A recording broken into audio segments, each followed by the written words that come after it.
Now, if we take a cross-section of the skin, we find it's in layers. And over the surface of the body, there's 3 clear layers that we can identify. The outer layer of the skin is called the epidermis. The thicker layer beneath that is called the dermis. And below that, there's another area called the hypodermis. So let's look at these now in diagrammatic form. So here we have the surface of the epidermis, and there's actually gaps called pores in the surface of the epidermis. We'll see what they're for in a minute. And the epidermis is actually a relatively thin layer of the skin, and it's packed full of cells. It's a very cell-rich layer, but it's relatively thin. And there's a junction between the epidermis on top and the dermis below, and that junction is wavy. So here we have the epidermis on top and the dermis below, but the junction is wavy.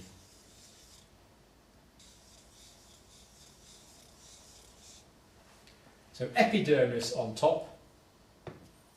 Dermis is the thicker layer below the epidermis.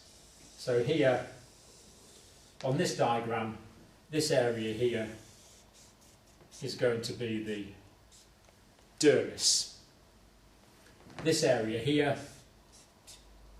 on the surface is going to be the epidermis. So epidermis, dermis. And this layer below is mostly made, on most parts of the body, of fatty tissue. It's very rich in adipocytes, fatty tissue. And this area below the dermis, what do we call it when something's below? Well, the prefix that means below is hypo.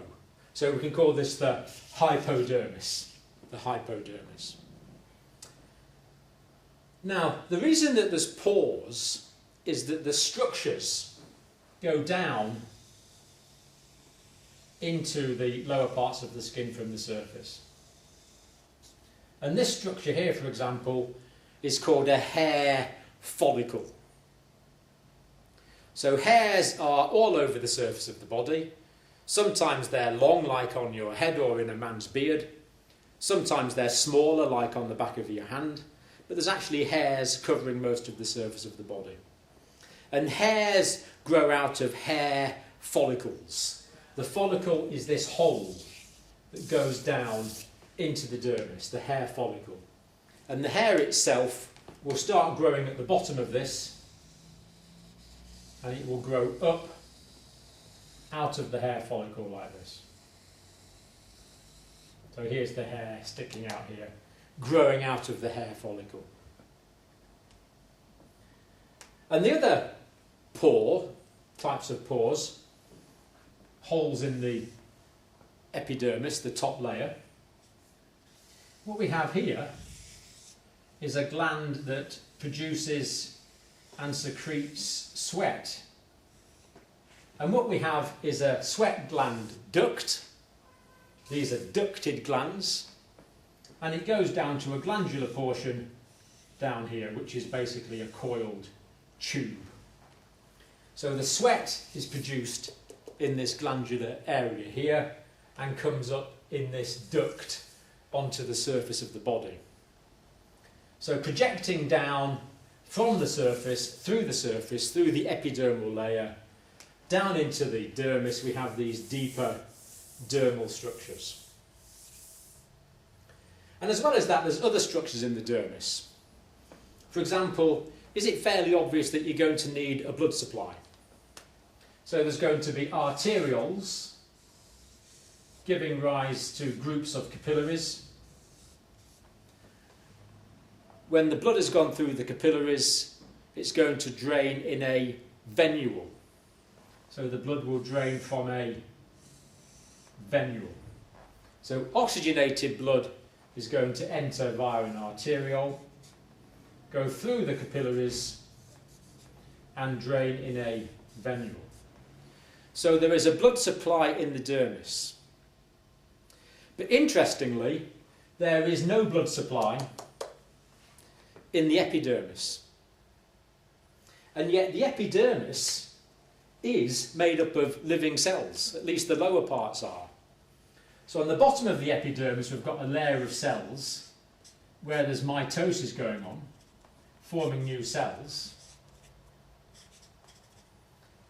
And then as more cells form, there's not going to be enough space, so the older cells are going to be pushed up. And these cells eventually become flattened and are going to be sloughed off the surface. So we see that the epidermis is a strata of cells. There are layers of cells.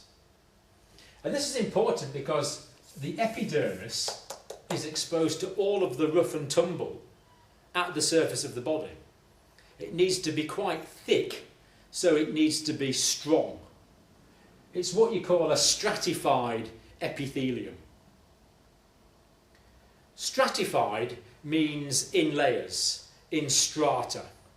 Like in the earth, there's various stratas where things have happened in the past, like volcanoes or sedimentary formations, or whatever you see in the edge of quarries, there's strata. So there's strata, there's layers of cells in the epidermis. It's a stratified epithelium. An epithelium is a tissue which lines. It is a lining tissue. It lines the surface of something. And in this case, of course, it's lining the surface of the body.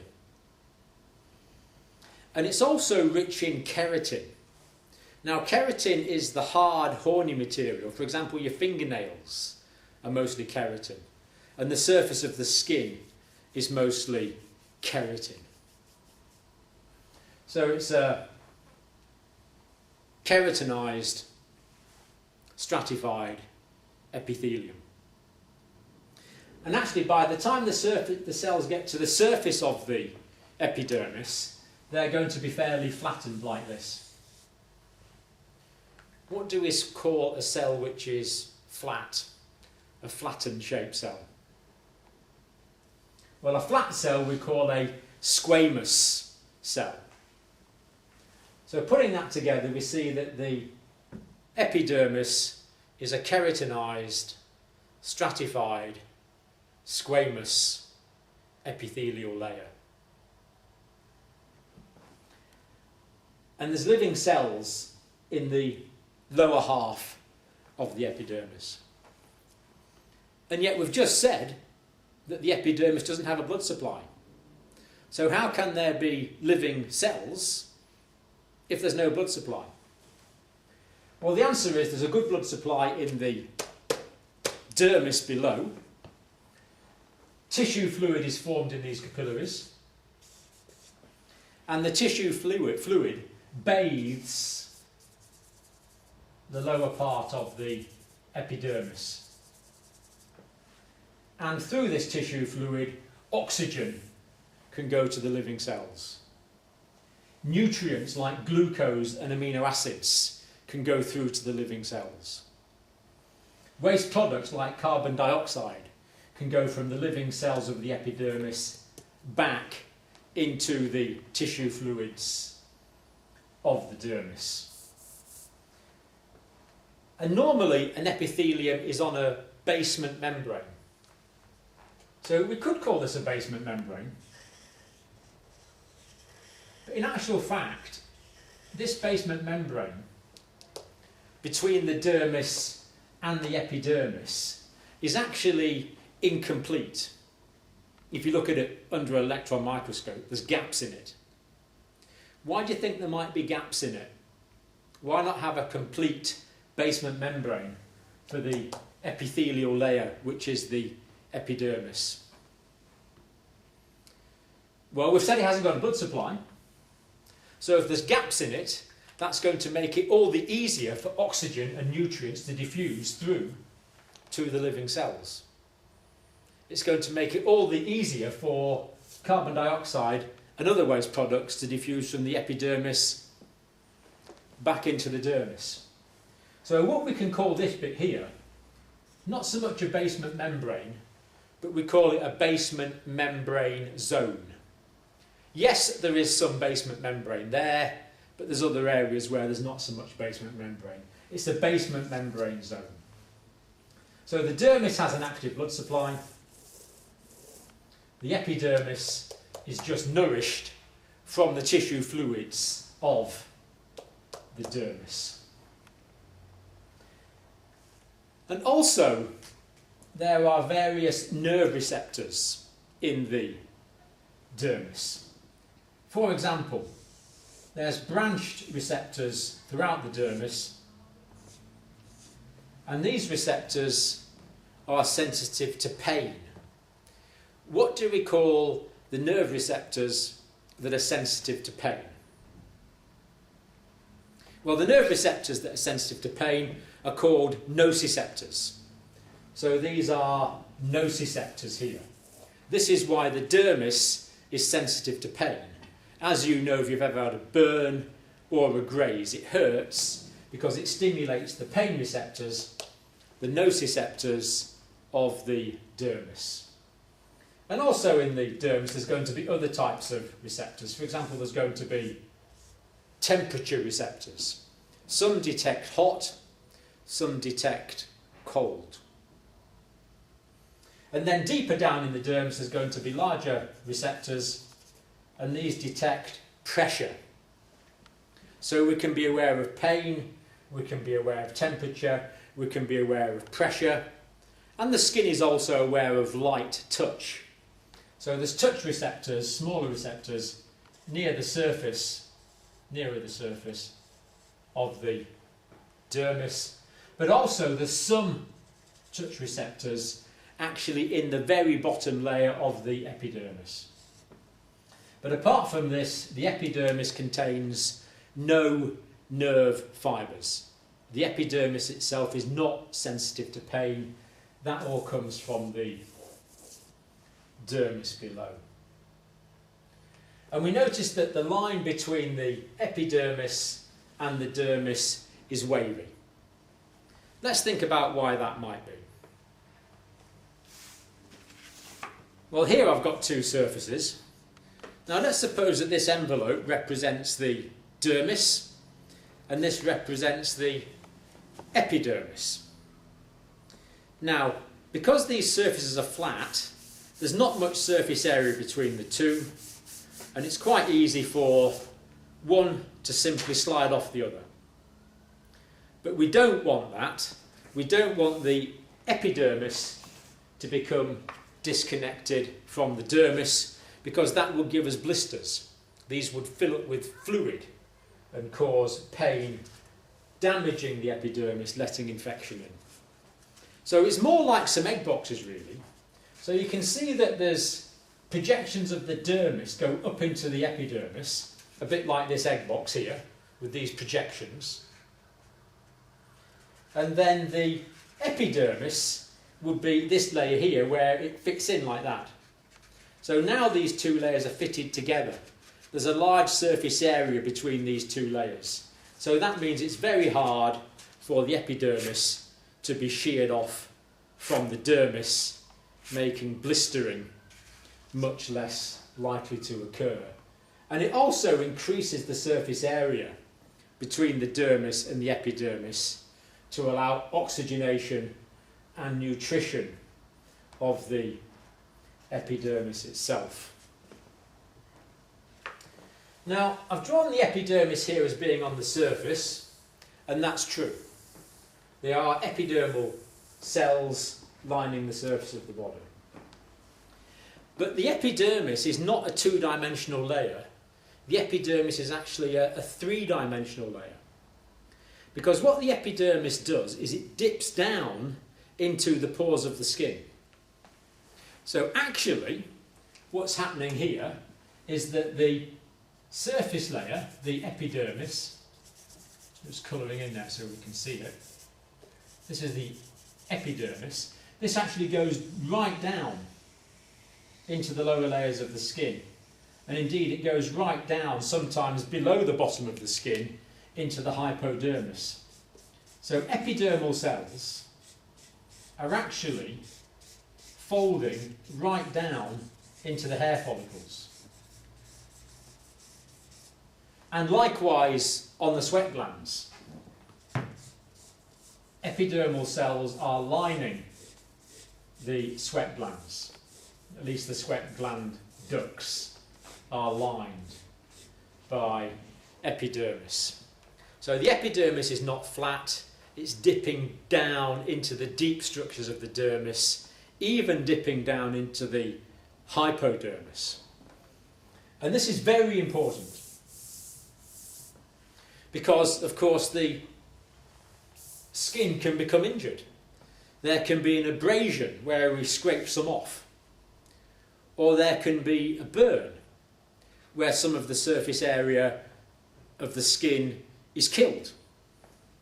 And in fact, clinically we classify these. If an injury is affecting the dermis, like the injury is affecting the epidermis like this area is lost, we call that a superficial injury. Or if an injury is going down into the top part of the dermis and this part of the skin is lost, if that part of the skin is lost, we call that a superficial dermal injury or a superficial partial thickness injury. So for example, if this was burns we were talking about, that would be a superficial burn burning down to there. A partial thickness, a superficial partial thickness burn would be going part the way through the skin to the top layers of the dermis. Or if it was a deeper partial thickness injury, all this layer here could be lost. That would be a deeper partial thickness injury. Or even in some situations, all the thickness of the skin might be lost. And if it's all lost, that would be a full thickness injury. But let's think about the partial thickness injuries. Can you see if there's a partial thickness injury, all this surface layer of the epidermis is lost. Now if we pause for a minute and think about the principles of wound healing. Wounds can basically heal in one of two ways. They can heal by regeneration, or they can heal by fibrosis and repair. Now, if they're healing by fibrosis and repair, fibroblasts produce scar tissue and you're left with a scar. That's bad because you're left with a scar, but it's good because the injury is actually covered up. So it's good. It's a patch, if you like. But you can see it's much better to replace the original tissue. So if a tissue is lost, but there's some of that tissue left, then there can be mitosis and regeneration in the cells of the tissue that's left. And that can allow the tissue to heal by regenerating. It regenerates the tissue. So ideally, we want wounds to heal by regeneration rather than healing and fibrosis. But if we're going to heal by regeneration, we must have some of the original cells there to divide. It's like if you've got a box with no rabbits in it at all, you can't suddenly produce rabbits. But if you've got a couple of rabbits in the box, you can soon have as many rabbits as you like because they'll reproduce. Well, skin cells are the same. They will reproduce by mitosis. There can be mitotic regeneration. But if all of the surface area of the body is lost over a particular area of skin, if we lose all of the depth of the epidermis, as we do in partial thickness injuries, and we want the epidermis to regenerate, to grow back, then can you see that we need to have epidermal cells preserved in deeper structures to provide the raw material for that regeneration, the cells that can mitotically reproduce. So it's really clever that there are spare epidermal cells down here. So even if there's a deep partial thickness injury, there can be still healing by regeneration, meaning you have healing without scar tissue formation, because cells from deep in the dermal structures can divide. These cells will migrate up to the surface, migrate over the surface, and replace the epidermis that has been lost. It's kind of a like for like insurance policy. It's healing by regeneration. That means the body will have its own epidermal cells, once again covering the skin, and you can get healing without scarring in that situation. So very important that you have these reserves of epidermal cells way down in the dermis in case of partial thickness injury. And we often see partial thickness injuries in clinical practice from abrasion and burns, and they are very painful. Why do you think it is that partial thickness injuries are so painful? Because they are very painful injuries. Well, we've said that there's no nociceptors, there's no pain receptors in the epidermis. And normally these pain receptors, these nociceptors, have got the epidermis on top, so they're not exposed. But if I come along with a piece of sandpaper and rub off the top of the skin, or you have an abrasion by rubbing your elbow on the road or something, then that means that the nociceptors are going to be exposed. And the exposed nociceptors generate a lot of pain. So we need to cover these with things that are going to soothe the nociceptors, and if necessary we're going to give the patient systemic painkillers, systemic analgesics as well. So we've got the epidermis, we've got the dermis, there's particular structures in the dermis. The dermis is actually a connective tissue. It contains collagen fibres and elastic fibres that help hold the whole thing together. But the epidermis is very dense, very rich in cells.